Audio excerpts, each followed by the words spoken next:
ভুৱা কৃষকৰ নামত শ শ কোটি টকাৰ কেনেকৈ আত্মসাৎ হ'ল, অনিয়ম হ'ল, এই বিষয়ে আপোনালোকে নিশ্চয় অৱগত। এতিয়া আমি অতি দুখ আৰু উদ্বেগেৰে ক'বলগীয়া হৈছোঁ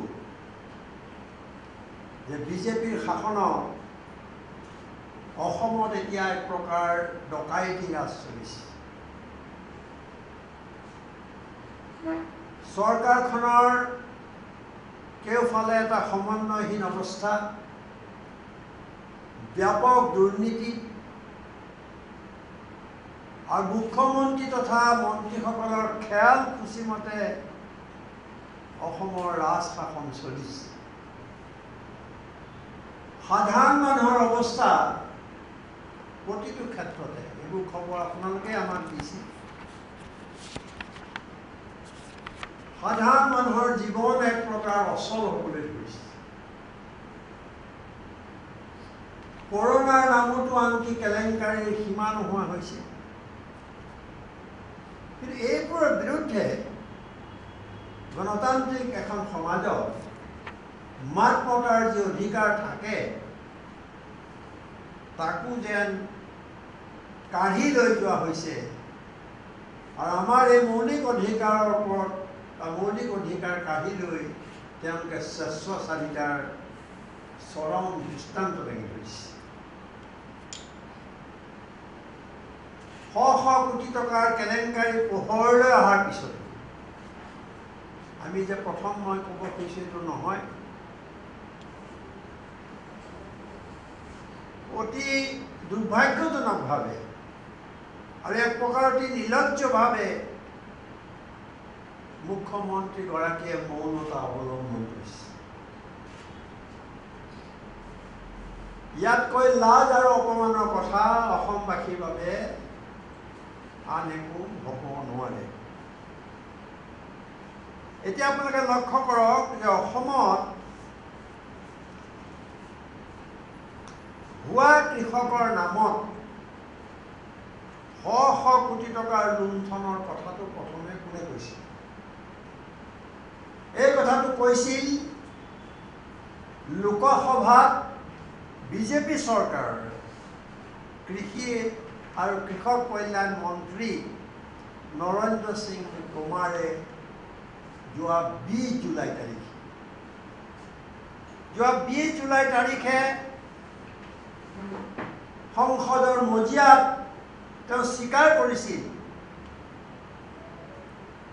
আৰু এই স্বীকাৰ কৰি লোৱাৰ পিছত আজি এটা মাহ পাৰ হৈ গ'ল, সেই সম্পৰ্কে একোৱেই নহ'ল। অসমৰ মুখ্যমন্ত্ৰীগৰাকীয়ে ৰাজ্যত ঘটি যোৱা এনে এটা ঘটনা, দেশ এইটো এটা ডকাইতি,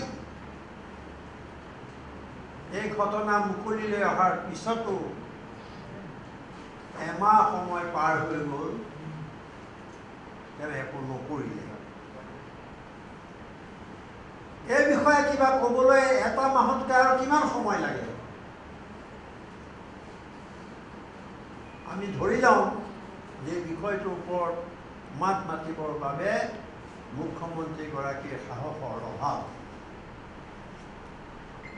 কেন্দ্ৰীয় চৰকাৰ আঁচনি আপোনালোকে জানে, PM কিষাণ সন্মান নিধি 10 বা 20 লাখ টকাৰ কথা নহয়, 554 কোটি 1,72,000। মই আকৌ কৈছোঁ যে 554 কোটি 1,72,000 টকা ভুৱা কৃষকৰ নামত হিমন্ত বিশ্ব শৰ্মাৰ চৰকাৰৰ মন্ত্ৰী, বিধায়ক, বিষয়া আমোলা আৰু স্থানীয় বিজেপি দালাল সকলে মিলি আত্মসাৎ কৰিলে। এইবোৰ ওলাই গৈছে। আমাৰ প্ৰশ্ন হৈছে এইটোৱেই যে ইমান এটা ডাঙৰ ঘটনা পোহৰলৈ অহাৰ পিছত স্বয়ং কেন্দ্ৰীয় মন্ত্ৰীগৰাকীয়ে কৃষিমন্ত্ৰীগৰাকীয়ে সদনত কোৱাৰ পিছত এই ডকাইতি সম্পৰ্কত মুখ্যমন্ত্ৰীৰ ক'বলগীয়া একো নাই। মুঠ 8,35,268 গৰাকী 8,35,268 গৰাকী অস্তিত্বহীন অৰ্থাৎ ভুৱা কৃষকৰ নামত চৰকাৰী আঁচনি এই বিশাল পৰিমাণৰ ধন